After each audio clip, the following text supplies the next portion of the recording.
Hey, what's up everybody, Isaac here. So I already made the video and the content for it, but I just wanted to preface it with this little introduction. It's going to be a really long video, but it is going to have timestamps for you to jump around to where you want.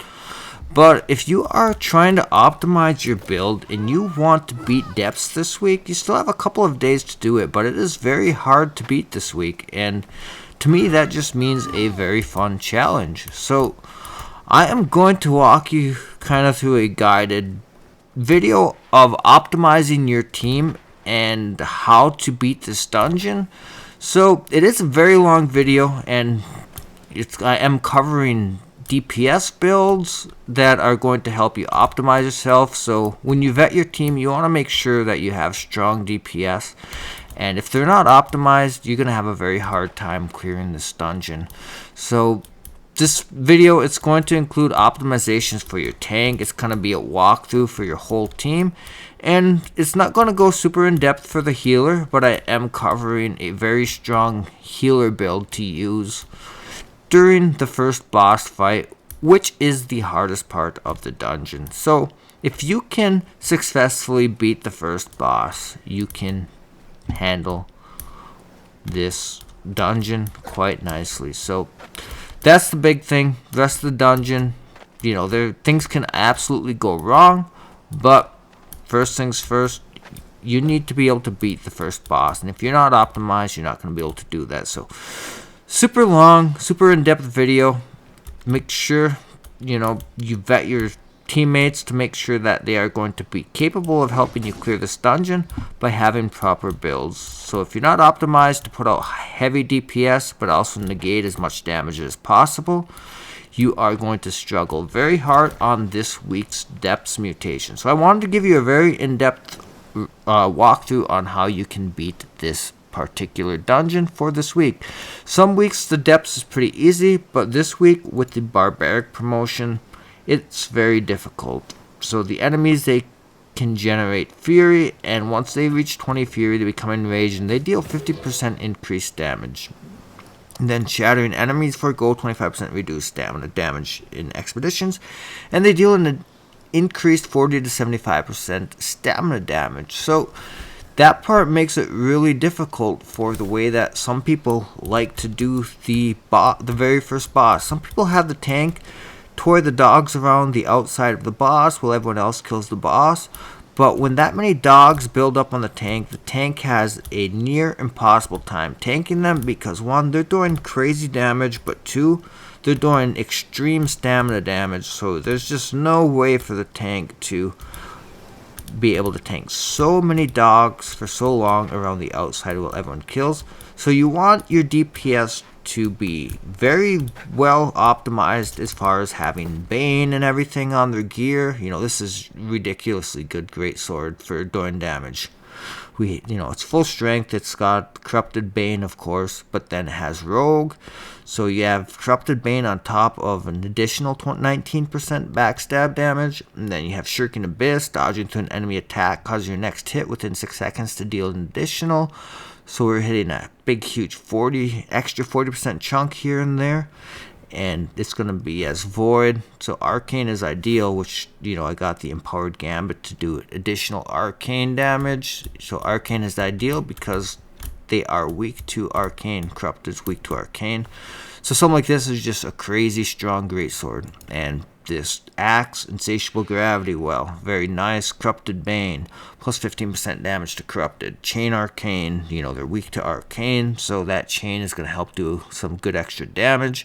But then the other thing that's going to make this Axe so strong is on my boots, I have Enfeebling Maelstrom. So this is one thing you're going to want if you can on your DPS. This is more of a tanking guide video, but I am doing DPS stuff too.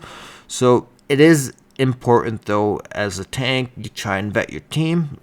Make sure you get a team together that you can try and beat this thing. It is tough this week, but it is doable. So having Enfeebling Maelstrom is going to make things so much nicer. If you have it on your axe, it's going to be even stronger, but if it's on your gear, it will still help. So what this does, targets hit by Maelstroms, no reprieve, are weakened, reducing their attack damage by 14% for 8 seconds. So incredibly helpful having weaken, especially on the dogs, on the boss throughout the whole dungeon. But for the boss that's spawning in the dogs, you just want to AoE everything down. Everybody gets high enough con. You just sit in the middle of the AoE heals and AoE party, DPS and everything down. Everybody does their job of DPSing, AoE and everything down. So optimize your groups, make sure you can clear this dungeon. That's why I wanted to make such an in-depth guide. So when you do get these hard mutations, the only way you can beat them is with an optimized group. So that's why I wanted to make such an in-depth guide for you, even though it's incredibly long. It's going to be time-stamped, so we're going to have the builds, and this introduction is even getting long, but it's important to me because sometimes on certain dungeons, it's the only way that you can win is by being fully optimized. So some of the other dungeons, you can still get gold plenty fine without being totally optimized, but you need to be pretty well optimized for this one. So sorry for the long introduction, sorry for the long video, but if you are determined to try and beat this M10 Dps, this guide is going to help you tons. So let's get into it. Hey, what's up everybody, Isaac here with another New World video, and today we are continuing our How to Tank series by walking you through a depths run, but we're going to do something just a little bit different. So throughout the runs, I've usually included a lot of info about, what the DPS kind of should be doing and the healers should be doing at different points. So it's kind of been a full in-depth walkthrough, but we're going to do something a little bit different and actually include ideal DPS builds for this. And this week in particular, depths is a little bit extra difficult. So depths can be a tough one, just depends on the promotion. But what's making this one so tough this week? We have the fire mutation. Nothing new, we got the 50% of all damage is converted to fire damage, and they're going to be resistant to fire damage as well, which isn't a big deal. The second part, because, well, mages just don't do well in mutations, period. So, and then we got curse, so we get the silent zones, and blowback fire using abilities depletes a global affliction. When the affliction is depleted, a zone is cast on all players, which silences players in its area.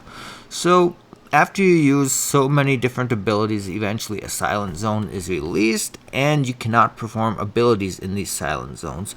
So these silent zones can be pretty tricky if you get yourself into a tight area surrounded by a bunch of mobs, and the silent zone goes off, you can get yourself into some trouble. So it is a good idea to keep an eye on those silent zones, and when you remember to, you see the bars getting full, go ahead and burn a bunch of abilities to get the silent zones to go off before you go in on the mobs. So the thing that really makes it difficult this week though is the promotion, and that is the Barbaric promotion. So let's read through it. Enraged. When hit, enemies will generate fury. At 20 fury, they become enraged, dealing 50% increased damage and becoming 15% larger. Then, Shattering 2. Enemies forego the 25% reduced stamina damage in expeditions, and enemies deal 40 to 75% increased stamina damage. Additionally, upon breaking your block, enemies apply a bleed, dealing 5 to 8% base health damage per tick. So once these things get enraged, they hit very, very hard. You can see they deal 50% increased damage, and they also will deal an extra 40 to 75% stamina damage. So that makes a few of the situations pretty difficult on the tank. You're constantly getting blown around. Well, for one, you got things exploding since it is the fire mutation, but they break your stamina pretty heavy when they don't get killed fast enough. And the biggest place this becomes a problem, throughout the whole dungeon, it's not really a big deal, but there is just one real difficult situation in this dungeon, and that is on the first boss, the first big boss, which is the mage that spawns in the dogs, and you got to go through the different portals. So we will talk about that a little bit later on in the dungeon, kind of what theory you can use to beat that. So I did just finally unlock M10 gold runs. So I haven't done Dps a whole lot, and it is very hard to get people to run it. Let's take a look. Is there any groups going on at the Dps right now? It's probably not, especially at the 10 level. How about Tempest? It is a late time in the night, so there might not be anybody at the Tempest, but typically, yeah, there's one group. So it's been pretty hard to find groups into the Dps. For one, this week it is very difficult to beat. Most groups don't beat the first boss, so they do not make it to the end. So they give up and they go run Tempest because it is a lot easier. But I decided I do want to work my way up, get the codexes unlocked this week. So didn't get a chance to get a M10 gold run for you. The last run we got was an M9 gold, and I just finally got my codex unlocked. And I did find a couple of random groups earlier on to do some M10 runs, and the groups weren't quite strong enough to beat it. So I did end up getting a really good group of guys together to try the 10. And, you know, the first time we didn't quite figure out the boss, but then later on we did figure out the boss. So hopefully I am running out of mutations, so now that I do have the 10 unlocked, hopefully I can get a nice M10 gold run for you guys by the end of the week.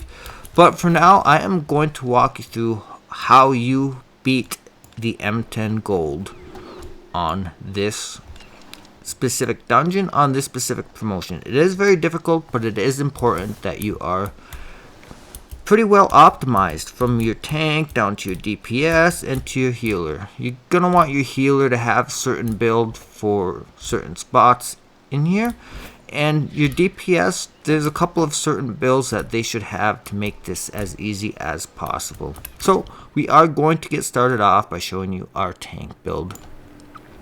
So we do have the expeditions with the corruption ward, like I have showed you many times before. Very good stuff. Corrupted ward and refreshing and physical aversion. So very, very good. You know, it's possible that you could get some better stuff, but very strong set. If you have this set, your reason for failing isn't your armor. So very strong set. Highly recommend getting this stuff. And I think it does drop from this dungeon on the last boss in the mutations. Not positive, but yeah, I think this is the dungeon it drops from, and you actually can craft it with your mutator materia.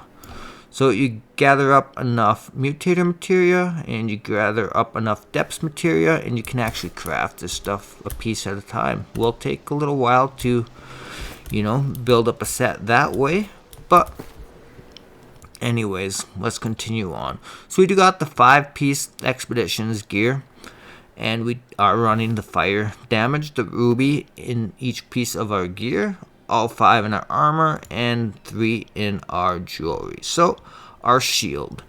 We do have a very nice shield for this, and this is something you can't really get these types of shields until you start running through the dungeons. And one thing that's super nice about this, it has flame shield ward, and it has corrupted bane. So you don't start getting the bane shields until you start running through the mutations.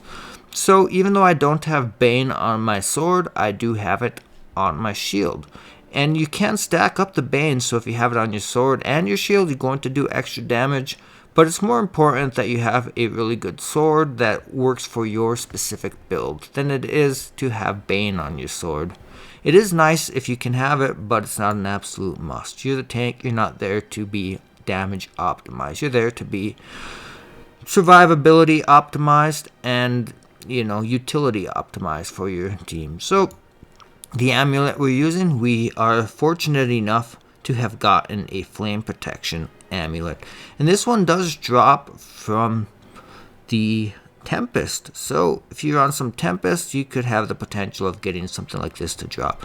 The flame protection isn't guaranteed, but I think health and empowered are guaranteed. Then if it does hit gold, you have a chance for this to be one of many different possible perks, and they do come in flame protection and so on and so forth. So the ring we got Leeching and Hardy. Those are the two important ones. Crippling, not terrible to have because we will be applying some slow to the enemies, but that's not really that important. The Hardy and the Leeching is what we're after, with the Ruby for the fire damage absorption slotted. And the earring we're using, I've mentioned a few different times, some different ones I've been using, and I've gone back and forth. So this is the one I'm using for this week. Most part, I've been switching off and on, but regenerating, you gain 0.49 health every second. And Refreshing Toast, this is the must-have perk. You gotta have Refreshing Toast. Regenerating is great, but it's not an absolute must-have. And then the Refreshing Evasion, that's fine. It's definitely not a Abyss type of perk. Would definitely rather something else there. But that's okay because this is still a strong enough earring for what I need it to be. So let's go over the sword and what we have here. Refreshing Ward is a very good perk. As a tank, we're going to be getting hit a lot. So reduces active cooldowns by 1.9% after being hit 4 times. So having Refreshing Ward is a very strong perk as a tank. You're going to be getting hit a lot. And we have Trenchant Recovery, so fully charged heavy attacks will heal us for 41% of the damage dealt, and lifestealing an extra 5.2% of damage as health. Basically, same amount as our ring, but also added onto our sword. So that's not like an absolute BIS type of perk, but you add these together, you add it, the rings life stealing together, it does start to add up.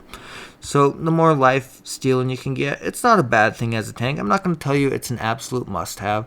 Some people would tell you that this sword is absolutely trash, and one of the reasons they're going to tell you that is because they say if you don't have Refreshing Move, you are throwing, and there's only one way to run as a tank, and that is my way or the highway. No, that's not true. There's many, many different ways you can tank. I've showed you several different options, and eventually, perhaps I will go over that specific build that would be relying on having Refreshing Move, and I'll explain why it is so important for that. And that's kind of more along the lines, if you are tanking with a hammer, you still can get away without it for a Refreshing Move, but it will make the build a lot stronger if you are tanking with sword and shield and hammer, if you do have Refreshing Move on your sword. So some will tell you it's an absolute must-have as a tank or you're trash, but let's be honest, that's not real.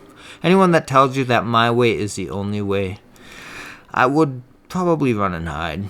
Go look somewhere else. But anyways, our hatchet, we have, we're trying to go as much strength and con as we can, so we are full strength and con, no other stats anywhere else.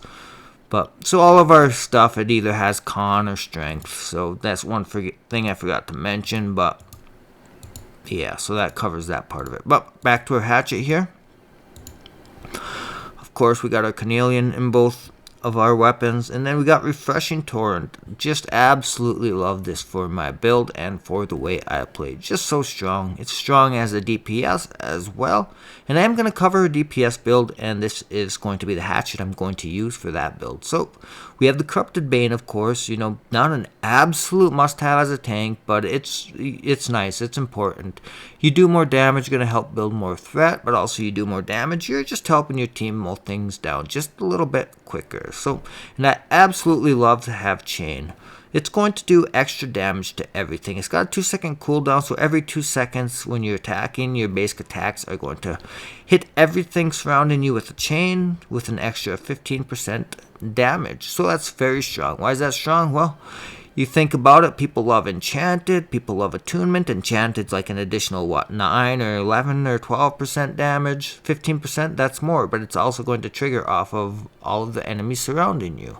And Attunement, that's like 19% or something, it's a large number, but it's basically not doing a chain effect, so you're just doing that 19% extra damage to anything you hit, not onto the extra mob. So chain ice, or not necessarily ice, but just chain is very strong. Chain arcane would be ideal since corrupted is weak to arcane, but we got chain ice, so it is good enough.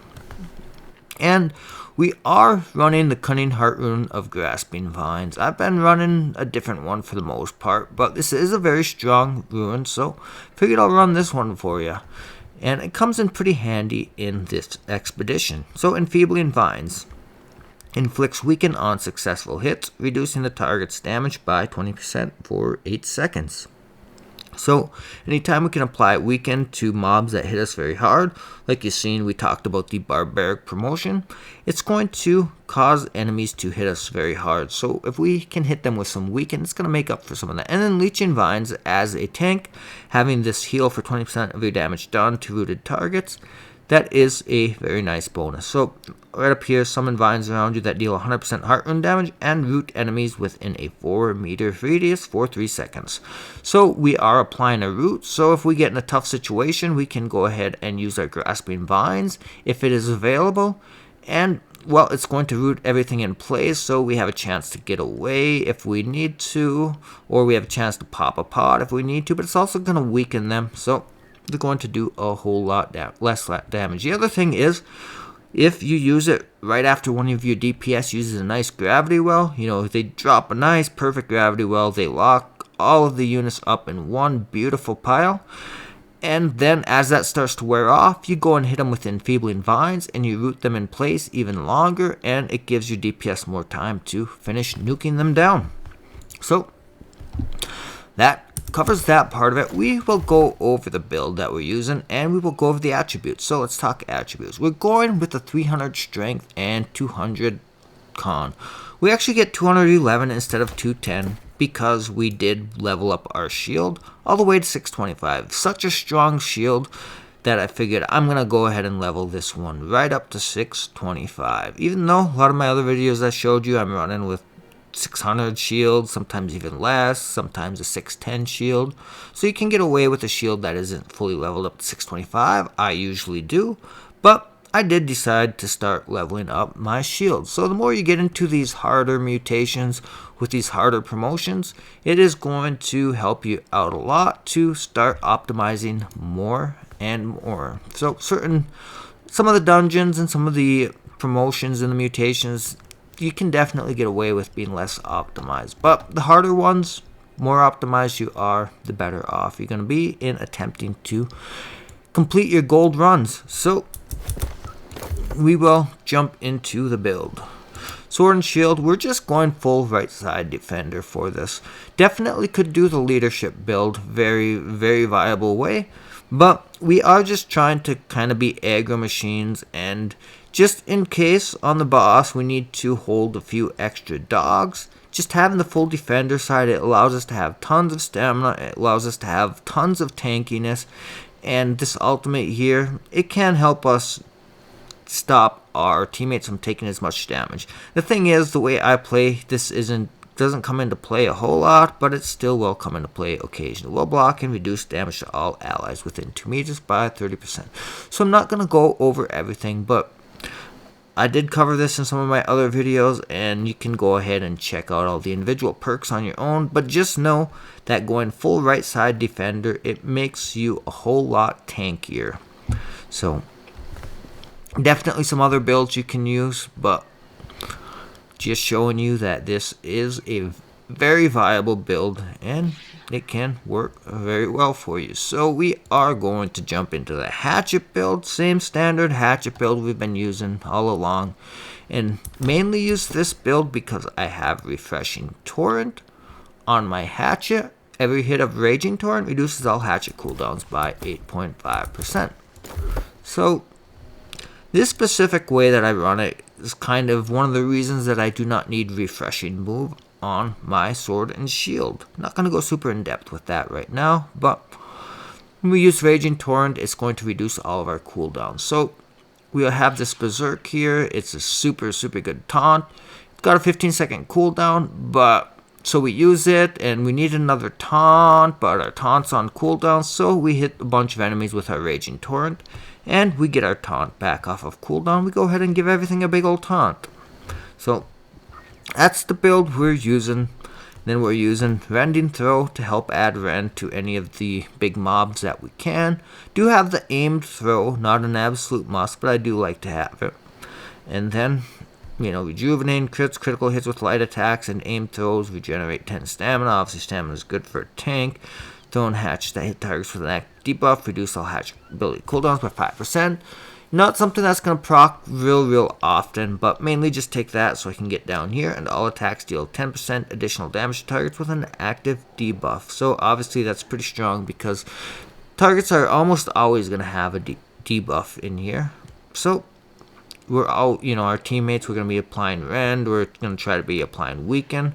Probably not tons of Rend, it's probably more Weaken with the builds that we are running as DPS. So that covers our tanking build, and I am going to actually go ahead and show you the ideal DPSing builds for this dungeon. And like I said, I want to cover a little bit extra more in depth with this run, so it'll be more of an all-around guided walkthrough than just simply a tank, but just a tanking guide. But one thing that can be important as a tank is, somewhat you're kind of leading the way through the dungeon, so you do have to know what is ideal for your DPS to be running, and you're gonna need, it's good to know what might be ideal for your healer to be running in different situations. So typically as a tank, it is important that you understand the run inside out the best of anyone in the whole group. So let's go ahead and show you our DPSing builds that are going to be kind of the ultimate builds for running this dungeon. And I am going to use 3 different weapons as a DPS. I'm going to be running Great Axe, I'm going to be running GreatSword, and I'm going to be running Hatchet. Hatchet's going to be for the 2 bosses, and the axe is going to be for the whole dungeon, but the GreatSword is everywhere but the 2 bosses. And the other very strong build is to just run axe, hatchet for the whole dungeon all the way through. So obviously you wouldn't have a taunting gem. Do I have another one? Or yeah. Something very good to put in would be a cut pristine opal, plus 15% damage while your stamina is not full, so you're constantly going to be doing dodges. And I actually used a rune glass in my greatsword because it's such a good greatsword that I actually put one of these cut pristine opals into the rune glass, and I get an empowered gambit, plus 12% damage while your stamina is not full, and hits inflict hex, dealing 8% arcane damage per second for 2 seconds. So why do I take that? Because corrupted are weak to arcane, and getting that huge extra bonus of basically 16% weapon damage is massive. So, and since they're weak to it, it's going to do extra damage. So why are these 2 builds so strong? And well, let's get into it. On our greatsword, we are going to be running Calamity Counter, Crosscut, and Relentless Rush. So the way I love to use Relentless Rush is as you're going around gathering everything. So obviously your tank kind of leads the way. He's going to be walking in front of you. And there might be some mobs that you got to pick up. And there's kind of 2 different ways to do it. If you don't understand the concept of helping pull mobs to your tank, just let the tank do his job and let him gather the mobs. But as long as you understand what you're doing, it is okay to pick up some aggro and drag them to the tank. So let's pretend we're walking down a hallway. Basically that's going to be the path of our tank. He's going to end up down by that 2 trees. So there's some mobs all around here.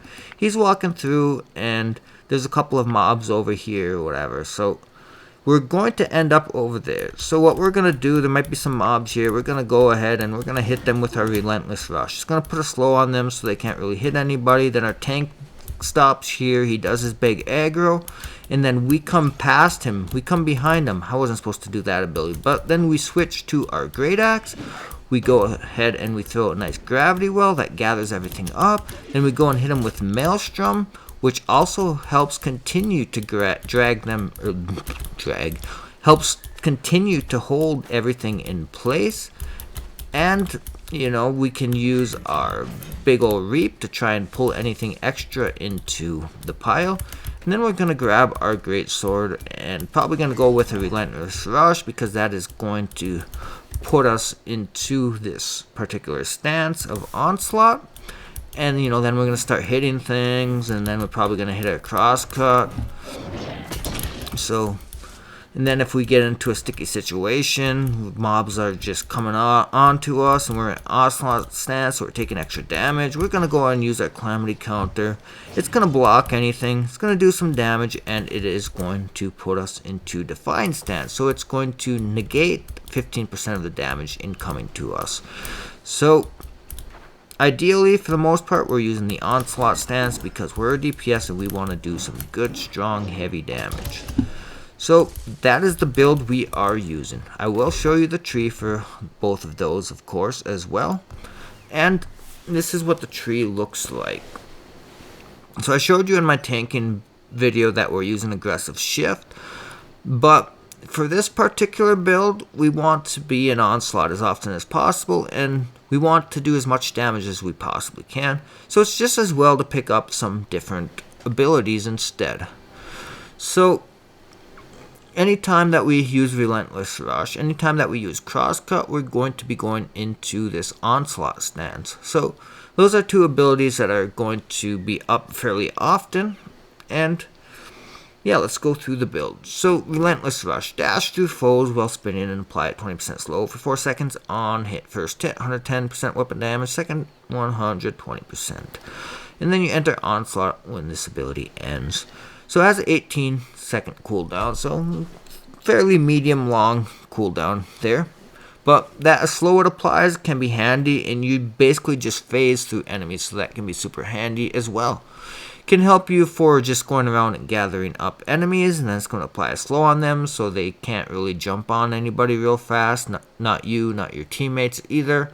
But it's also, say you get into a sticky situation, you get trapped in a corner, you can go ahead and use Relentless Rush to go ahead and get you out of that sticky situation.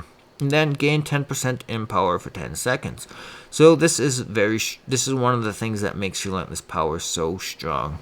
So even though we are a lot of times using Relentless Rush before we get to the pile, it is going to be able to be used again by the time we get into place, and by the time we pull our greatsword back up, we will be able to use Relentless Rush fairly soon again. So you're going to be able to have this 10% in power up fairly often. So, and then Adaptive Rush in an Onslaught stance, Relentless Rush applies root to target.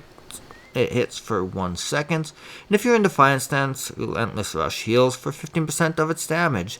So both of those are very strong perks. We aren't going to be in Defiant stance very often, but let's say we get into a troublesome situation, and that means we're going to use Calamity Counter to put us into Defiant stance, and then we go ahead and use this Relentless Rush to get us out of that situation. First we use this, it puts us into damage negation mode, taking 15% reduced damage. Then we go ahead and we use Relentless Rush to rush our way out of there. We're going to hit enemies, and we are going to put a slow on them. And you can see here in Defiant stance, Relentless Rush will heal us for 15% of the damage. So we're going to put slow on them so they can't track us down. We're already in Defiant stance, we're taking less damage, but we have this perk, so we are also going to heal ourselves up. So these two in combo will work very nicely to get us out of sticky situations. Go ahead and we use our Calamity Counter to block everything, and we come down here. And in Defiant stance, the counter attack heals for 20% of its damage, and I guess we aren't going to really typically be in Defiant stance when we use this. So that probably isn't going to perk very often, so realistically, that one, yes. But in an Onslaught stance, the counterattack gains an additional 25% critical chance hit. So definitely not bad there. Anytime we can hit for crit, we're going to do more damage. But you can see here, when the ability does end, we will go into Defiant stance then. But typically we're not going to be in it when we start, because we don't have any other abilities to put us into Defiant stance. So yeah, let's go ahead and cover the rest of the abilities and passives that we're taking here. So we are taking Crosscut. This is just the highest damage output skill pretty much that there is. Hit first time for 110%, hit second, so it basically does 3 slashes. You know, we go ahead and we hit the ability, 1 slash, 2 slash, and then one big wabam. And it is going to hit on the first one for 110%, second for 130%, and the third 160%. And you enter Onslaught stance when this ability ends. But a lot of times we're already going to be in Onslaught stance because we're going to go ahead and we're going to use Relentless Rush before we end up using this. So just to help us with additional 15% damage output, gain grit while performing Crosscut, and in Defiant stance, gain stun immunity while performing Crosscut. So we're not typically going to be in Defiant stance, but there are going to be occasions where we're going to use this ability to get us out of trouble, and then we are going to go ahead and hit this. So occasionally we will be in Defiant stance when we use this ability. Typically we want to be in the Onslaught stance to do more damage, but sometimes life happens and you might have to use Defiance Calamity Counter to get you out of a sticky situation. And then base damage of the final strike is increased by 100% if the target is below 50%. And in Onslaught stance, this threshold is increased to 75% instead. So a lot of times we are going to be in Onslaught, so it's only going to be 75 instead of the full 100. But there will be times when it is the full 100, but if we are in Onslaught stance, we're already doing extra damage. So we're talking 160% weapon damage, but then on top of that, another 75% stacked. Yep, we are doing some heavy damage. So we covered the 3 abilities we are taking, and the perks we're going to be looking at doing. Charged heavy attacks have 15% armor penetration, and obviously if we can penetrate more armor, we're going to be doing a lot more damage. So a very strong perk to have, kind of a no-brainer. Gain 20% haste for 5 seconds after using any Onslaught Tree ability. So we got 2 Onslaught Tree abilities, and we got Relentless Rush, and typically we're going to be using this for movement. So if we can gain haste after we use it for movement, very strong, just to help us get into position very fast in order to drop our gravity well in good timing. So after gaining Onslaught stance, your next attack within 5 seconds has 100% increased critical hit chance. So whenever we enter Onslaught, we've got a guaranteed hit, critical hit. Critical hits deal more damage, so doing more damage is always a bonus. So that guaranteed crit, very strong. Become energized by landing a critical hit. So think about it. We got this 100% increased crit hit chance, so we are guaranteed a crit hit. And then we got this perk. Become energized by landing a critical hit. And regain 5 stamina and 5% base health per second for 5 seconds. And it has a 10-second cooldown, so we'll be perking this very often. We're going to be hitting a lot of crits. So obviously a very strong perk. We are going to be using stamina with our heavy attacks when we are in the Onslaught stance. So if we can gain extra stamina and gain some extra health as well, since we are going to be, you know, also taking an increased 15% damage, having that nice little perk of health gain, stamina gain, very, very strong. Critical hit chance is increased by 10% when attacking foes with an active debuff. So basically, things should always be debuffed, you know, whether we're hitting them with Maelstrom, and which applies weaken. I didn't quite cover why and how I get weaken on my Maelstrom, but we will get there. So pretty much everything is almost always going to have a debuff, so we're always going to have that 10% increase crit chance. So very strong. The more times you hit crits, the more damage you're just going to output. After dodging, gain a 10% in power for the next 3 hits within 10 seconds. This effect only occurs when in combat.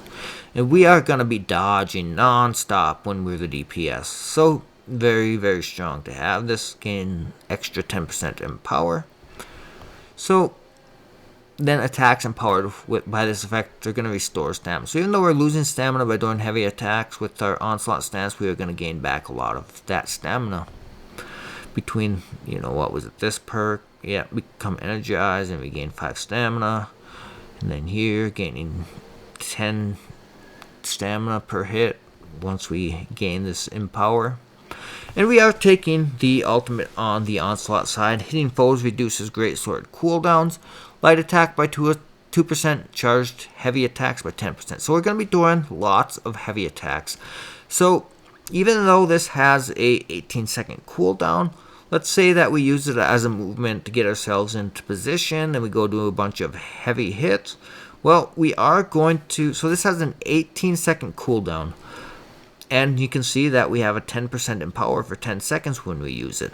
But with our heavy attacks, having 10% cooldown on these skills, we could have almost 100, we could pretty much have 100% uptime on this Relentless Rush and this extra perk of 10% empower. So this is such an incredibly strong skill to take, paired with your ultimate here and the fact that it's going to help you have that extra 10% empower constantly. And so we are taking the one skill over here on the Defiance side, and it's going to help us go into Defiance stance to negate extra damage coming in, but it's also a skill that will act like a block. So very nice to have that safety net, since when we are in the onslaught stance, we're going to take 15% extra damage, so things can get sticky, and that's why it is nice to have this Calamity counter. So could be, viable to go with Skyward Slash instead. Definitely reasons you could take it, but I do like to have this safety net because we are already doing enough damage with the Greatsword as it is. So you're not helping your team if you're dead, so having this nice safety net is very good to have. We're taking it all the way to the bottom. First rung down the ladder, counterattacks inflict bleeding for 6 seconds for each power level. Each stack deals 5% weapon damage, so we can stack some bleeds with this. And then hitting with the final attack of the Greatsword Chain reduces duration of debuffs on you by 10%.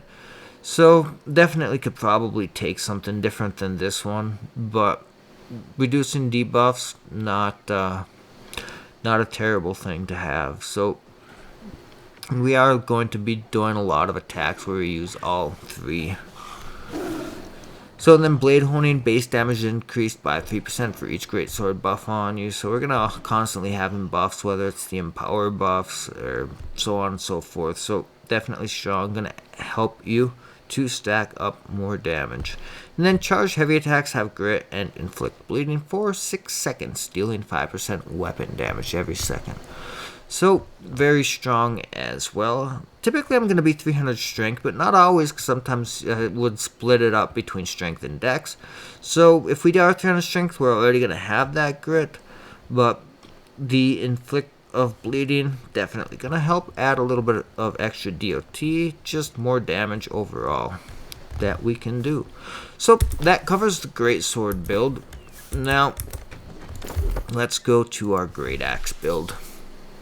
And this is what we would be running, and which I have run in many several depth runs. I did do some as DPS this time around, so getting more and more into DPS and having a lot of fun with it. But it's all about crowd control. So these are going to be the 2 big ones, Gravity Well and Maelstrom.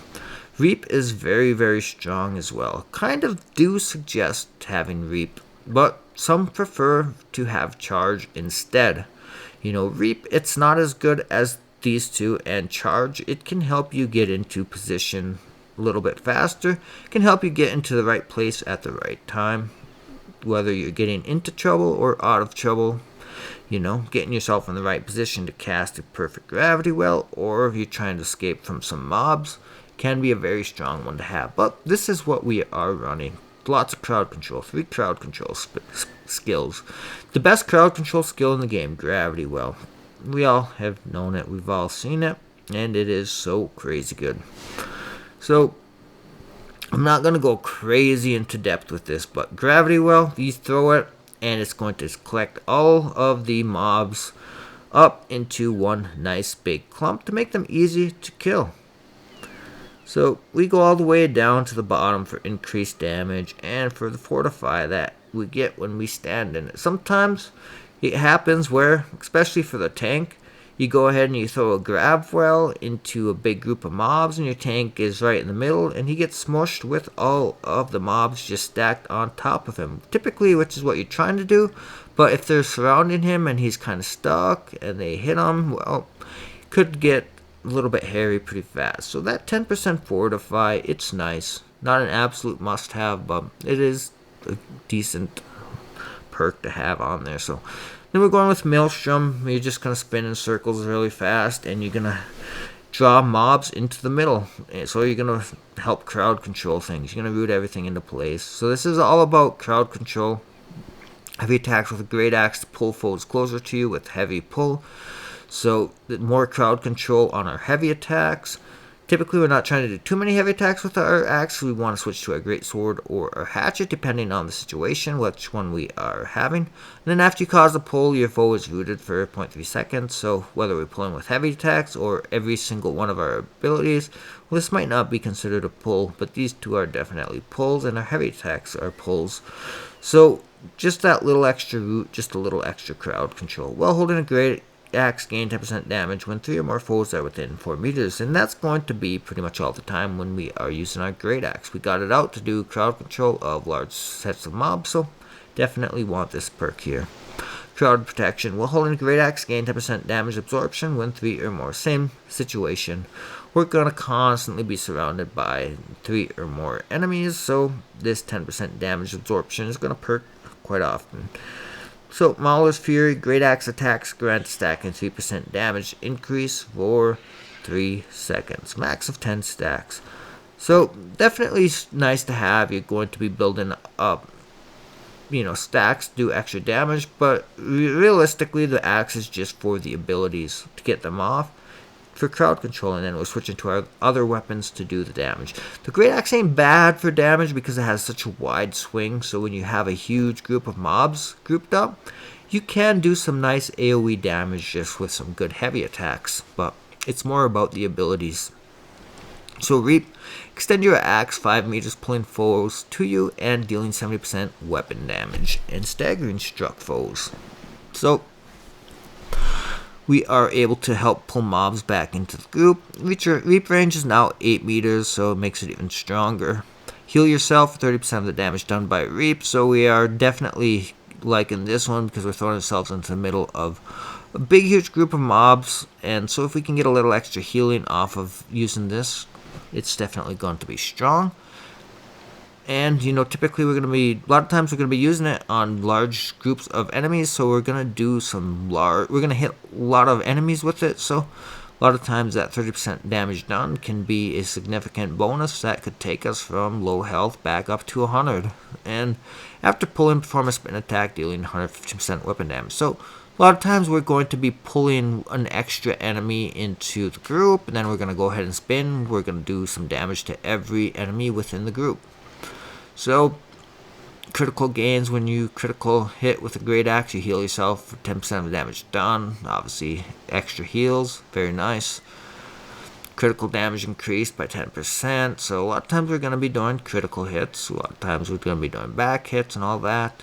So, anytime we can, critical damage is already substantially increased, but if we can increase it even more, all the better. Then Great Axe attacks against foes below 30%. Heal you for 10% of the damage done. So this one isn't going to perk crazy often because typically when we do get them low, we're switching to our Great Axe. We're switching to our Hatchet.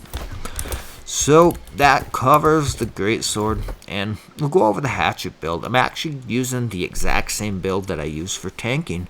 That's because we are using the same exact Hatchet, which has Raging Torrent and Refreshing Torrent on that Hatchet. So although it is a little bit of annoying because you can start spamming Raging Torrent and you're going to bring those silent zones up a whole lot faster. So as much as, it can be annoying, at the same time, it does some crazy damage when you start spamming those Raging Torrents within inside of large groups of mobs. But typically I'm not going to be using this on huge groups of mobs because I'm just using this for the boss fights. And I'm using the Greatsword for everything else. So, not going to go crazy in depth, but we're taking Berserk. We're taking all the perks on the Berserk side, except this one. All cooldowns are reduced by 2% when hitting an enemy with an attack while your health is below 30%.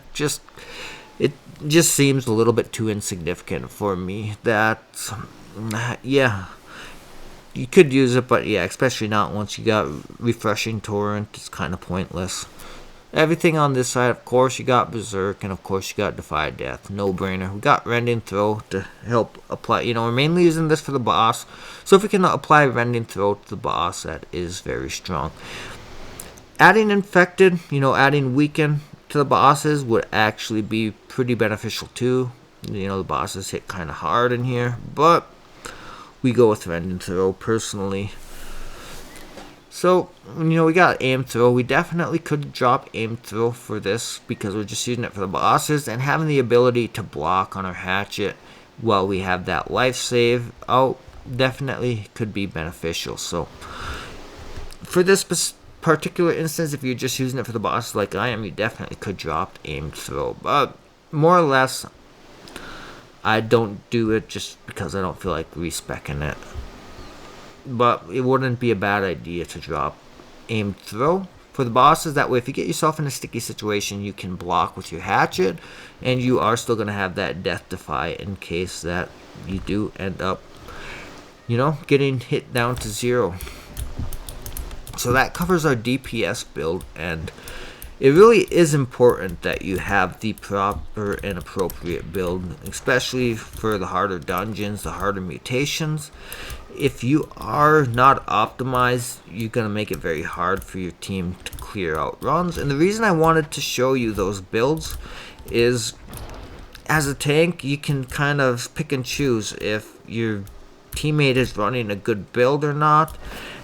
A lot of times you're going to want to vet your runs. So if you're jumping into depths and you got your M10 open, you say, I'm going to make a group, you create a lobby, and then make sure you're vetting your players, seeing if you don't have to if you're not that worried about not clearing it, but especially something like the week it is now, you're going to have a very hard time clearing if you're not optimized. So let's talk attributes with our DPS, and this actually is a pretty important one. And so what I am going to be running for the full dungeon minus the bosses is, I do still gotta cover my gear actually, but I didn't take my food either. So let's go to our food. Last food even, jeepers. So I had to pop that so I can get down to where I need to be. So basically this is what we're looking at doing here. And I'm gonna cover my gear too, but 100 con, and if you don't have strength and dex in those same places, it's okay. I did have too much dex originally on my equipment that I couldn't get to 300 strength, which is fine. So if you can split them up, you could go 150 dex and the rest strength. That will work just fine and dandy. So I run 100 con through the whole dungeon as DPS, except for the bosses. Typically I'll switch to either 150 or even 200 for this particular boss. And the key is AoE. You're going to have your whole team just AoE the crap out of the first boss. And you need to be able to survive. You need to be able to survive the slams that the boss is going to do. You need to be able to survive if he throws a face at you. And the dogs are going to be picking up fury, and they're going to be hitting very hard. So you need to be able to survive that. So if you have your whole team, they're proper set up with Bane and everything, but you can just AoE on the boss. Everything hits very hard in this particular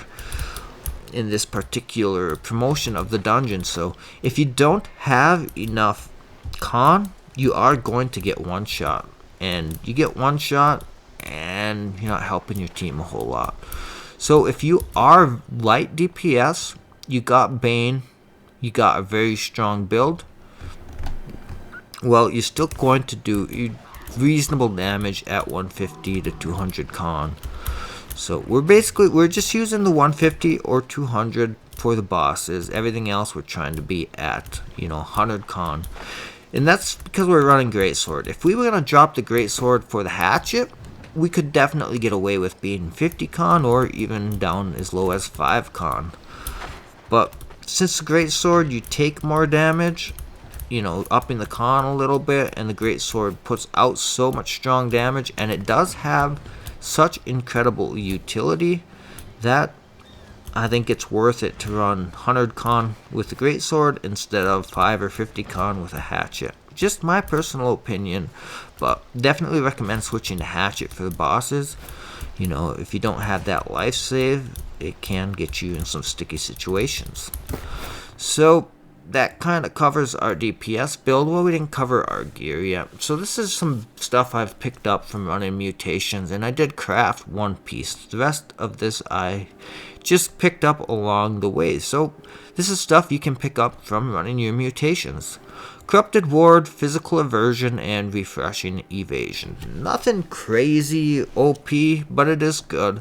Physical Aversion, the archers and muskets that are trying to pick us off from range, we'll take less damage from them. Refreshing Evasion, we are going to be dodging like crazy, so that's going to help us reduce our cooldowns.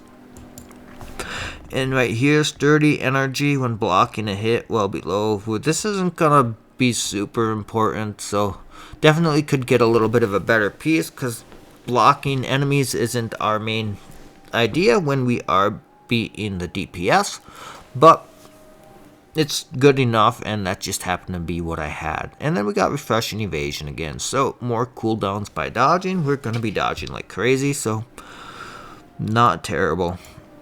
And then on our gloves, Refreshing, that's kind of what I would rather over Refreshing Evasion, but then we got Physical Aversion again, so less damage from the ranged attackers. Probably would prefer something different, but it's what I have, and it is still a helpful perk, so pretty strong gloves right there. Then our pants, we got Refreshing again, which I prefer over the Refreshing Evasion, but we do still have the Physical Aversion. So, it's beneficial to have better than a completely dead perk, but I think there would be better ones. But you gotta have Corrupted Ward, and then try to have at least one extra good perk on here. And all 4 of these pieces are dex. And I actually did, first time around, I rolled these boots, and I rolled them as dex. The reason I ended up rolling dex is thinking, well, Corrupted Ward, they are weak to things like spear and bow and rapier, so I'm gonna roll a dex set. But things like Hatchet and Greatsword are just so strong that it ended up deciding that I was able to optimize my build better by rolling a strength boots instead, and it worked out really good, because here's why. Well, the first time around, I just thought, well, Corrupted Ward Refreshing, that'll be good enough. Then I realized how important, remembered that I don't have Enfeebling Maelstrom on anything, and it is such an important perk, so this is going to come in play with my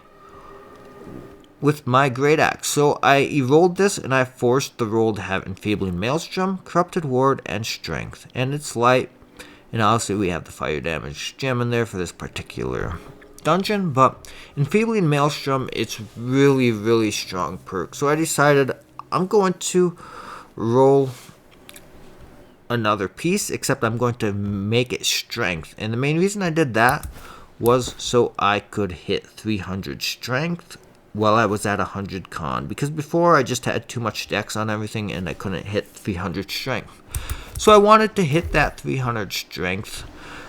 For one, it is going to help our Great Axe do more damage, since Great Axe does not scale at all off of dexterity. But it is good to not just keep going up on strength, because our Hatchet and our Greatsword are the main damage dealers, and once you get up to like 300 strength, you're going to benefit more by going into dexterity after that. So we do go up to 300 strength in order to get grit on all of our basic attacks, but but then we go into dexterity to help pick up additional damage. And especially with the greatsword, it scales equally off of strength and dexterity, where the hatchet scales more off of strength, but once you get to 300 strength, you're going to have diminishing returns beyond that. So going into dex is going to be a good idea after you get to 300. So this is a very, very optimized build. 300 strength, 115 dex, 100 con. So basically going 100 con for the greatsword. If we were running hatchet, we could definitely go down to 50 con or even 5 con, but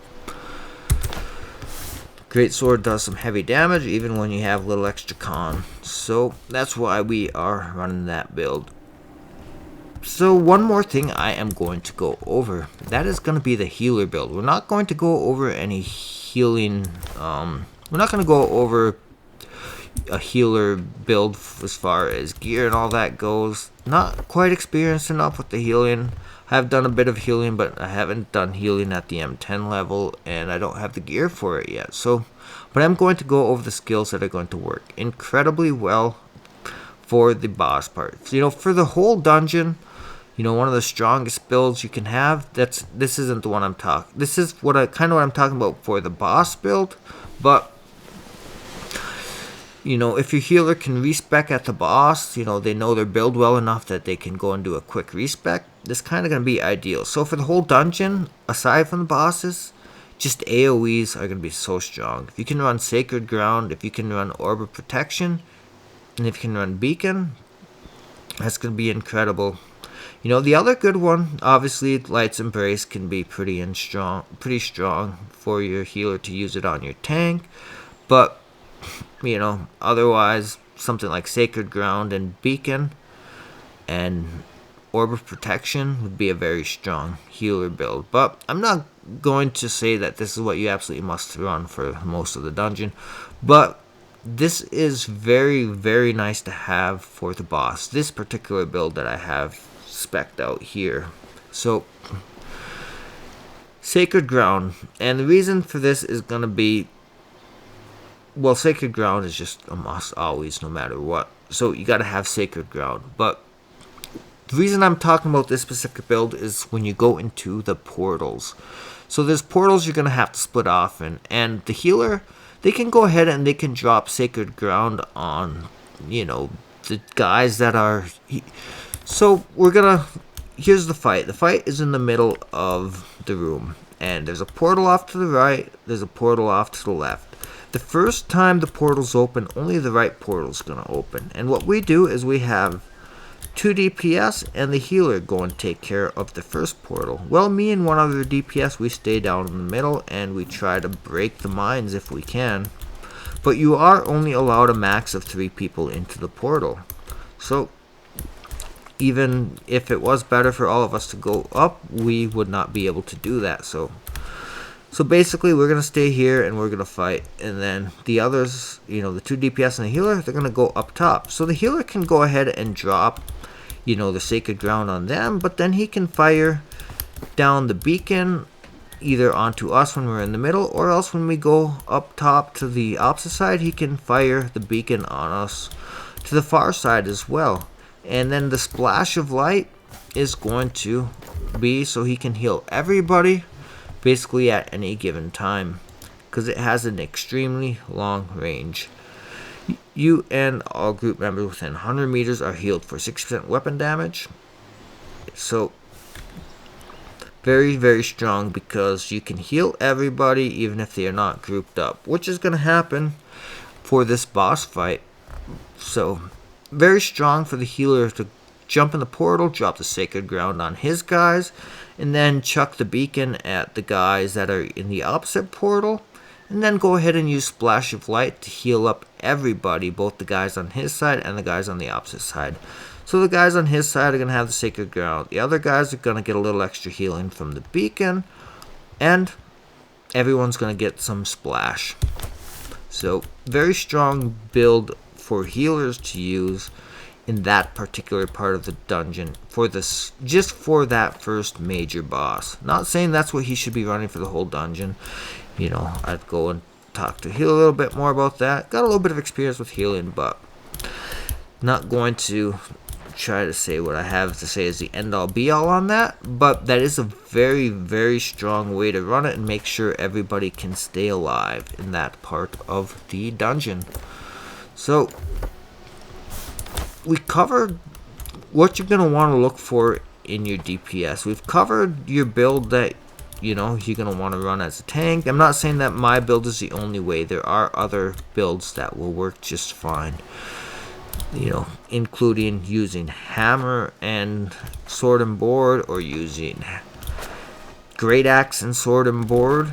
But I'm going with the hatchet, sword and board, and I'm letting my DPS pop off the gravity wells, and I'm just making sure I'm getting as much aggro as I can on everything. So that covers all of the basics of the builds, what you're going to want to look for in your DPS. One suggestion you can make for your healer to have specifically for the boss fight, not what he should necessarily be running for the whole dungeon, but it is going to make life easier to have splash and potentially a beacon to drop on the players that are not in the same portal as he is. So very important. Depths is very hard to clear on this particular week with the Barbaric promotion. So it is important you optimize your group if you're going to try clearing M8s, M9s, and especially M10s. And so that's why I thought I should cover all of that. You can be less optimized in Tempest if you want to go ahead and run Tempest, but if you're trying to clear depths, definitely get an optimized build going. So very, very long-winded, I know, but some important stuff in there to make sure that you are able to actually make it through your runs.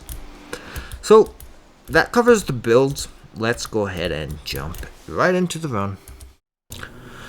So unfortunately this is actually an M9 run, not an M10 run, but this is the run that unlocked my 10. So I did a bunch of Tempest runs and I tried finding some groups to run M10, but I found a group here and there through random group finder, but people just weren't really able to clear it. Most people would just fail and then quit, but a few of the groups we managed to, beat it, but after losing to the first boss a bunch of times. So eventually got a group of, some of the people I run with fairly often. We did some theory crafting, went into some runs, tried to figure out what is going to work on M10 to get gold, and we do have it kind of down to a science now. So yeah, this first part's pretty basic. I just run through, I throw my hatchet at the first couple of mobs hanging out by the other entranceway, and then we just go ahead and we group everything up into a nice blob.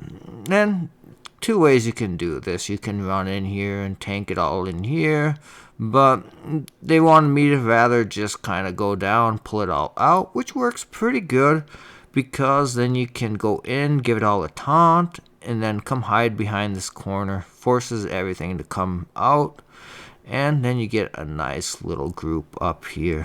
So you can see we end up getting this silent zone, kind of bad timing, but not the end of the world because I'm able to back up a little bit further and move everything out of the silent zone for the most part. So definitely something you want to keep an eye on for this mutation. We definitely forget to off and on. Sometimes we remember to dump abilities, but sometimes we forget to. So everything's kind of getting mowed down. Just move over to this archer and try to get him grouped up with the rest of the few mobs that we have to finish off. And, all while we're doing this, you're going to have one of your DPS working on opening the portal. And this part here, you can do the skip or you don't have to. It just comes down to, do you get kills here, or do you skip kills somewhere else, or do you skip these kills? And it's not bad. It's kind of handy to just skip these first few. Just make it easy to open this portal without dealing with these three mobs. So if you go around to the far side, you can avoid pulling aggro. We end up accidentally, I don't know if it's this run or the run before it, somebody accidentally pulled the mobs. I think they were just playing around and they accidentally hit something with a hatchet. So it doesn't look like it was this run. But right here, we are purposely burning abilities just so that silent zone goes off, so when we get into this tight quarters, we don't get a silent zone immediately. So we do remember to set off the silent zone, which helps you immensely. So this first pull, we don't go super deep. We just try to pull a few extra mobs in with this named guy. You know, the named guy's going to hit a little bit harder, so we just get a small group here. Then after this first group, we are going to pull everything up to the top. So we try to get all of this low, and at this point, hopefully we take it all up top, but not sure if we're going to sit here and kill these couple of mobs. Ideally, what you do at this point is you just have 2 mobs left. Just run. Go ahead and make your next pull. So I think that's probably talking with them in chat and said, hey, let's just move on. We're wasting time just fighting these 2 individual mobs. Let's drag them on up to the next group. So I run through. I taunt the first guys just to make sure I have their aggro. Go ahead and drop a taunt on the second guys. That's what's so awesome about having Refreshing Torrent on your hatchet. You can just go ahead and throw taunts around like they grow on trees, because, well, when you got your Refreshing Torrent, you can have practically endless taunts. So you can go ahead and taunt individual group. You can go ahead and use 2 taunts in a row like that, and it's just not a big deal, because you can get another taunt back very, very fast with your Refreshing Torrent on your hatchet. So, one of the reasons why I absolutely love running Hatchet and Sword and Shield as a tank. Some people think it's a terrible idea, but you can just hold such good aggro that I absolutely love it. My DPS love it too, because they can just do their job and not worry too much about getting aggro for the most point.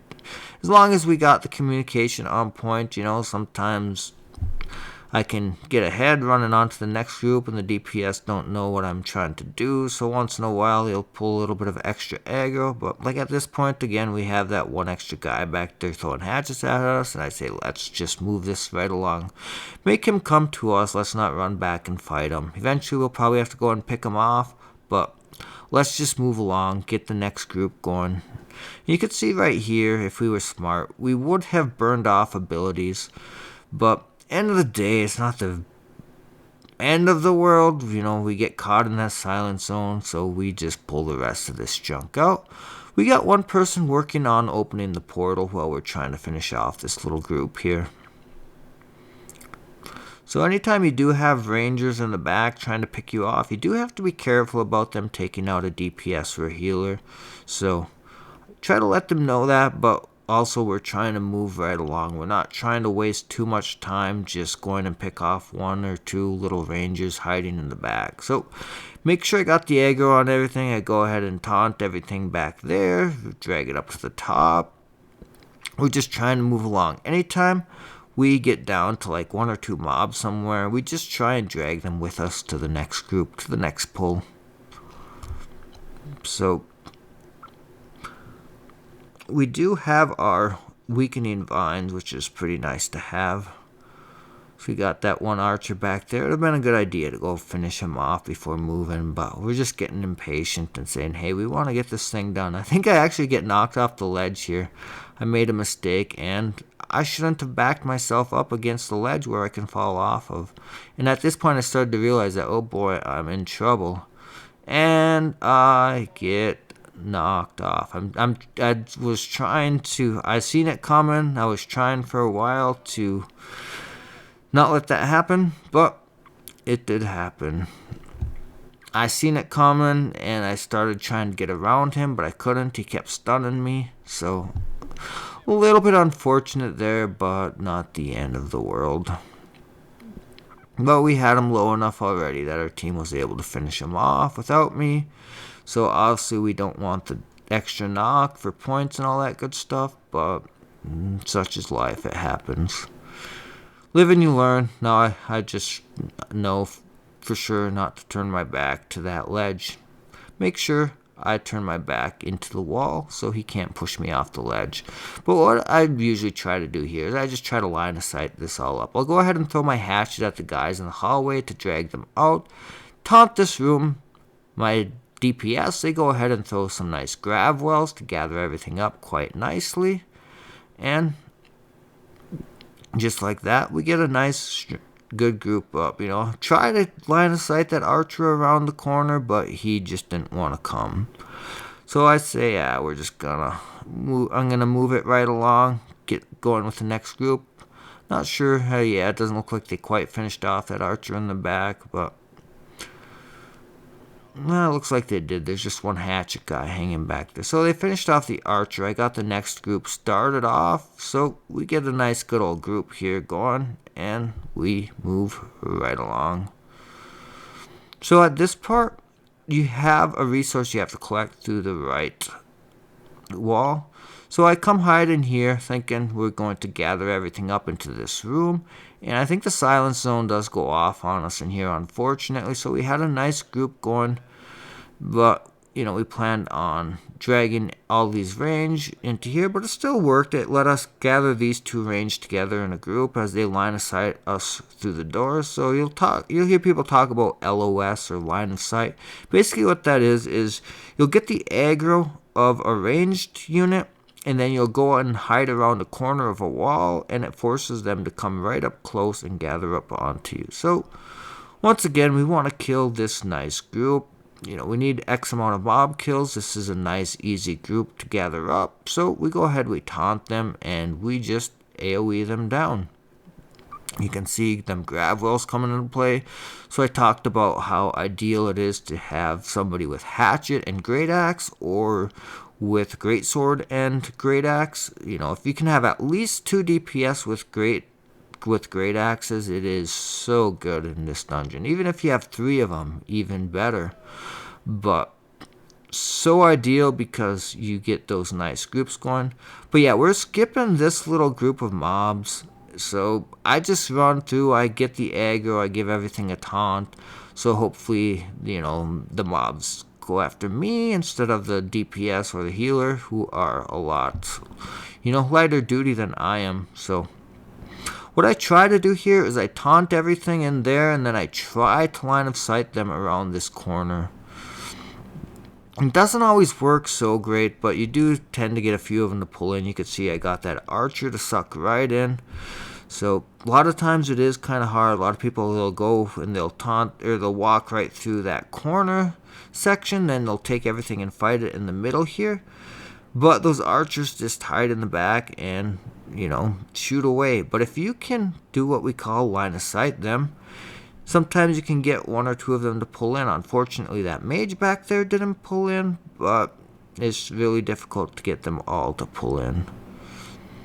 So at this point, a lot of times, you know, what I was doing here is I was trying to continue line of sight and getting things to pull. But at this point, I would just as soon move along to the next group.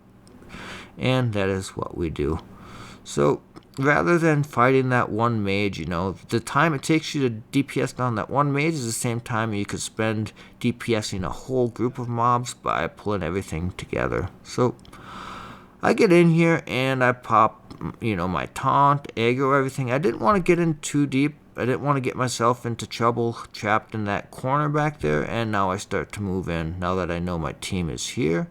But unfortunately, we do get this silent zone.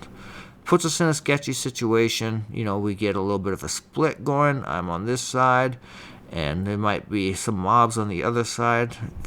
I'm not sure, did we all make it in? But yeah, this is where those silent zones get sketchy. So I guess it worked out pretty good. We had just enough room to escape the silent zone. But if we had half the team on the opposite side and I was on that side, you can end up with a situation where your DPS start getting heavy aggroed and you can start getting some teammates to go down. So anytime you can line of sight things, you know, definitely what you want to do. Pull everything into a corner, but obviously with the silent zones, those tight corners, they can cause you some troubles as well. So anytime you can, you got your little bar up in the left corner. When it starts to get close to maxed out, try and burn off your abilities when you're not in an important situation before you go into a fight. So this room, it's kind of annoying. You have tons and tons of ranged dudes so it's super hard to group them up. So basically, kind of for this whole room as a tank, I'm usually just kind of running around trying to grab aggro on things so they're not shooting other people. So I will try to line of sight things, you know, I'll try to get aggro on them, then I'll go and hide around a corner. But you can see I'm just trying to get tags on stuff. I'm trying to get pop my taunts on stuff, and just trying to keep everything from, you know, getting aggro onto our healer especially, but also from our DPS getting taken out. So this room is just, no matter what you do, it's just a mess.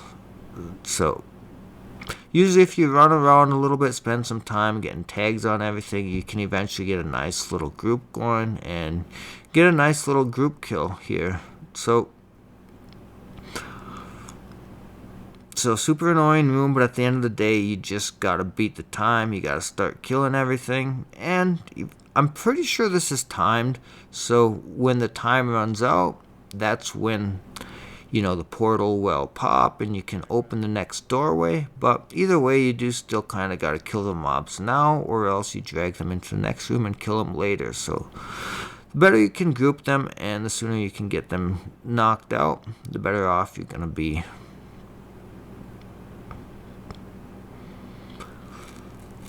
So we do get a very nice group going here, and I think we are just about out of time. I think somebody's already opening the door. Yep. So we managed to get a nice group, so we were able to get most of the stuff killed up top. But when the time runs out, one thing you can do, you come in line of sight everything down here. You try and get their aggro, and then if your team comes and hides behind this pillar, kind of forces these archers to come to you. So you can get things a little bit grouped up here and AoE stuff down. Still not a perfect stack, but at least it's, you know, better than things just being spread out on opposite sides of the room completely. So got it all down, finishing opening up this door, and just come kill this tentacle. So it is important that you are gathering all of your gatherables. I guess I haven't been pointing those out all along the run, but there's a couple ahead. And, you know, we probably did pass one or two of them. There's one of them right at the beginning. You know, right before your very first pull, there is one gatherable on your left. Before you go and open the two, you know, you stand on the weighted plates. Just before the two weighted plates, there is one gatherable. And there's one gatherable right here. It's behind me. So you can see it on the top of my screen there. You got to make sure you grab that gatherable. But what I like to do, gather up all of this stuff into one big clump. A lot of times I will drag it up to the stairs on this archer behind me, but I'm slowly making my way there. So we're going to eventually stack on this archer. And yeah, one of our guys almost got knocked off. You got this explosive, and you got some ledges that you can get knocked off of, and it does get pretty sketchy. So you can see there's this archer on this landing. So eventually we try and get this group of mobs stacked up on this archer, so that we can AoE the archer down with everything. So once we got most of it killed, I go ahead and move up onto this next step. And we go ahead and just AoE everything else down. So you can see how key these gravity wells are. And then the DPS, it just puts out such strong damage, and it's got that survivability. And if you got that great sword in combination with with your great axe, you're gonna do even more damage with the great sword. You lose a little bit of survivability, but definitely still very strong. You can just add a little bit of extra con and you're still going to do very good damage. So what we do here is we call out the boss. You can call out these ads too, you know, if it's just going to help speed things along if you can AoE both the boss and the ads down.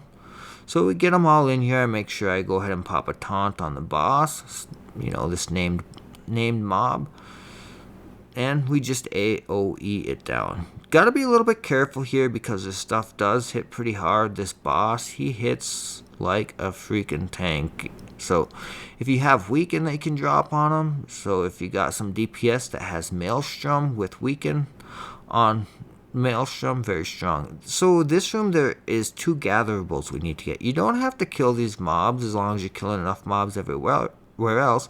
So as the tank, I just go ahead and I taunt everything. I grab the aggro. I let my DPS go ahead and grab the gatherables. You know, those vines or those whatever tentacles, they do hit very hard.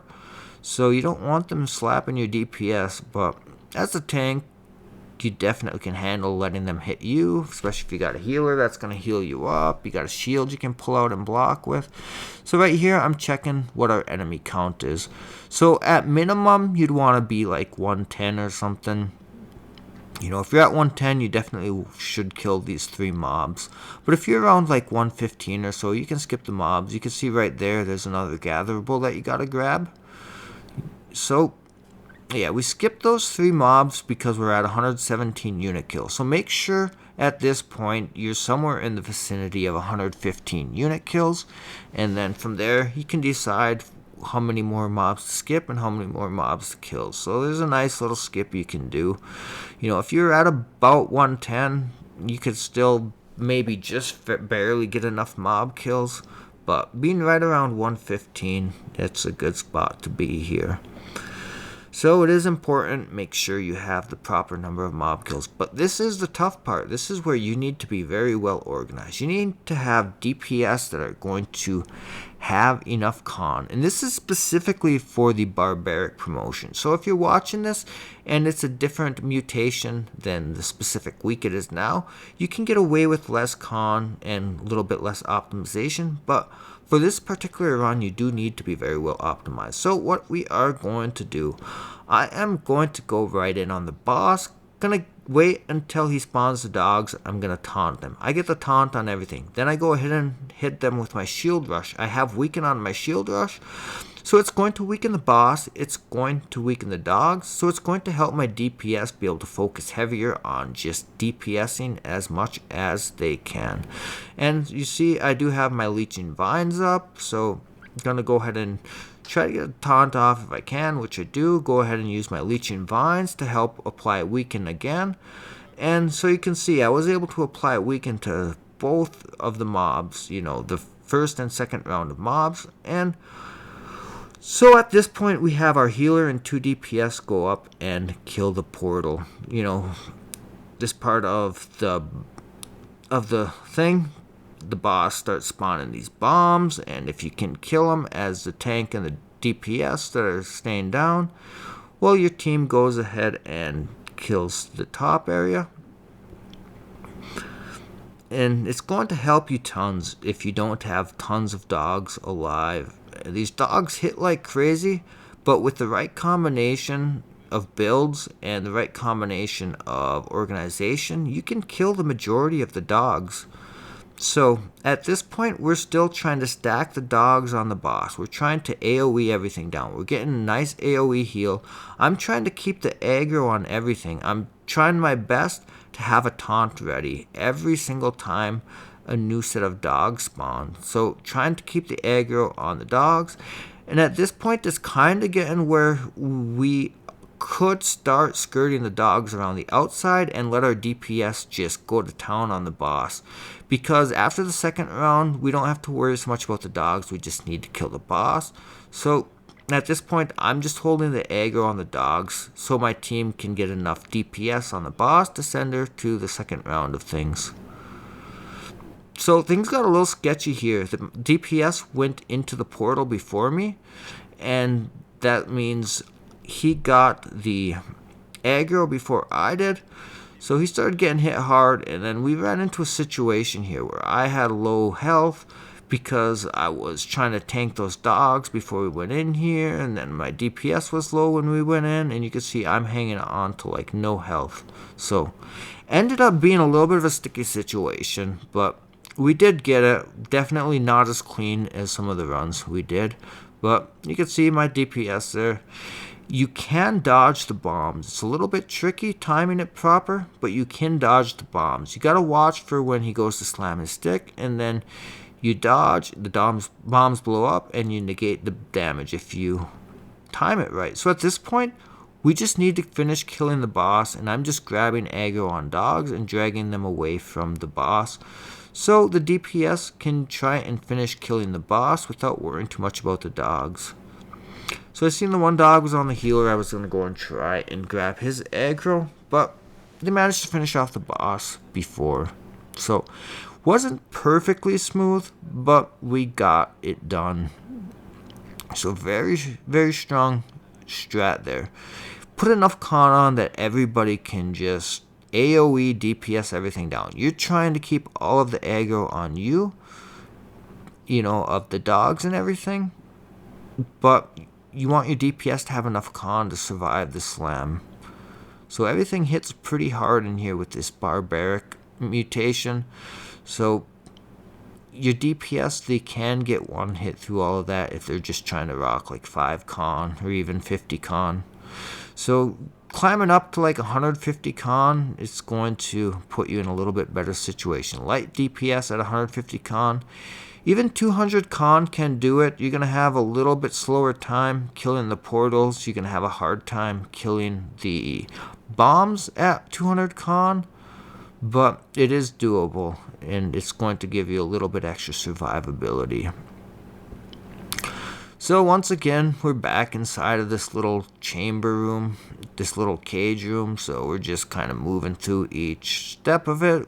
We walk around one square, we get the taunt on everything, and then we move right along. So there's a couple mobs left, but we don't want to waste time chasing them. So we move right along, and we're going to drag them with us onto the next area. And I just get into the middle, and I pop a taunt. And you can see the silence is just about to go off. Classic that it's going to go off right in the middle of everything, but that's okay. I do have the aggro nicely on everything, so I can just back out of the silent zone and drag everything right out of the silent zone. So it ends up working out pretty well. Since I was standing in the middle, I wasn't like caught in with my back to a corner, not able to get out. So one bonus of being out in the open, out in the middle, when you have these silent zones, when you back yourself into a corner, you get a silent zone, and you can put yourself and your teammates into some tight situations. So with the silent zones, you're always fighting, the idea. Do I try to line of sight everything into a tight corner, or do I try and play it safer by staying out in the open? So at this point, we thought we needed a few extra mob kills, so we decided to come this long way. If you don't need the mob kills, you can skip this room and you can go right through the middle and just call this boss out. So we gather up this nice big group, probably a little bit bigger of a pull than we needed to do, especially having this named guy that's going to hit pretty hard. And I'm getting kind of stuck in a situation where I can't taunt, I can't do my abilities because of the silent zone, but I'm getting kind of hid in this little nook, little cranny, and team is stuck on the opposite side of the silent zone, so things get a little hairy. You can see how much problems these silent zones do cause. So, but at this point, I'm just going around making sure I get the aggro back on everything and pulling them away from my team so they can get the revives on, the rest of my teammates. So I think one of them that went down was our healer, and our DPS didn't realize it right away. When if they did, they could have went ahead and revived him immediately. But yeah, just got caught up. He dropped a sacred on us, so we were good. They didn't notice the healer went down, and I did notice it, but I guess I didn't call it out soon enough to them. Or else I just assumed that they were going to notice it themselves. But at this point, yeah, we got everything killed. You can see we got the ×4 multiplier. So we did kill more ads than we needed, because we do have a couple extra ads that we can kill here, up to 3 total. So right at this point, if you enter into this portal and you are not within 3 kills of the mob kills you need, you're going to be in trouble, because you're not going to get the extra multiplier. So it is important to pay attention to your mob kill count. Make sure you're at around 115 before you get to the first boss. And at this point, pretty basic. We're just going to mow down this tendril. And we do have enough mob kills at this point. so we don't necessarily need any mob kills. We're only going to kill what we have to, but pretty much got to kill this tendril. And if you can avoid these mobs pulling, which is almost impossible, that's fine. You don't need these extra mob kills. You just need to open this portal up. But I'm just kind of waiting to see, and yep, this melee guy pulls. A couple of times he hasn't, but he almost always pulls no matter what. But that's why we come and hide behind here. If we don't need a mob kill and we can manage to not pull him, it's fine. And the thing about this melee guy is he will follow you right into the boss room. So it's better to maul him down here instead of running to the boss room, because if you have anybody that needs to change any equipment, they're going to have to wait the cooldown until they're out of combat mode so they can change their equipment. And if you got anyone that's trying to change attributes or anything, you know, he's going to run in and cause problems. So just go ahead and mow him down. That way you can go ahead and move right along. You don't have to worry about dragging him into the boss room. So if you can sneak by without dragging his aggro, go ahead and do it. But the main key here on this boss, you are trying to pull him to the door. The biggest reason for that is you don't want him anywhere near the dogs. You know, I guess whatever those mobs that he spawns in are. I usually call them dogs. I guess they're more like mini brutes, but so basically I'm just trying to drag him back towards the store. We're trying to drag him away from where the mobs spawn in. And it doesn't always work. Sometimes he'll still run into the middle, but sometimes he will go ahead and do his animation right from the door here and spawn in the mobs at the door. So anytime you can successfully drag him away from the other mobs, it is so much the better. And you can see he does go into his animation. He does stay here instead of running to the middle, which is the perfect ideal situation. Because if I pop a taunt like I did right there, I don't have to worry about grabbing the aggro of the beasts. So it can cause some problems. If you draw aggro on the beasts, on the little mobs he spawns in, it doesn't let your DPS just mow down the mobs, and it can definitely cause some problems. So right here, he has this little animation that he's gonna do. He'll point out somebody in the distance and he'll go crazy on him. And he does manage to take out one of our DPS that wasn't ready for it, or they mistimed the dodge, but it can be a tricky one to dodge, you know, especially if you just kind of become whatever, you get in the way, he's going after someone else and you didn't see him coming. It can be a tough one to dodge, but not only that, he does hit you with the follow-up attacks. So just watch out for it. If he points at you, just start running away from him and get ready to dodge. So at this point, you know, we're just trying to hold him in the door as long as we can. And you can see he does run away. He goes to the middle. So this part you do have to be a little bit of careful. I'm following him and I'm trying to do as much DPS as I can to try and hold as much aggro on him as I can.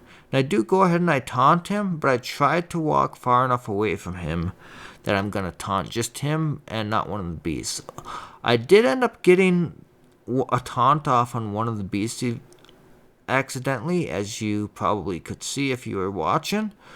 I got the 3 lightning bolts above one of the beasts there, but you know, my DPS, they were able to break the stamina so that mob wasn't able to come chasing after me. So it can be a problem if you do pop a taunt and you get the aggro of those mobs. It can cause problems because you do not want the aggro of the mobs. You only want the aggro of the boss.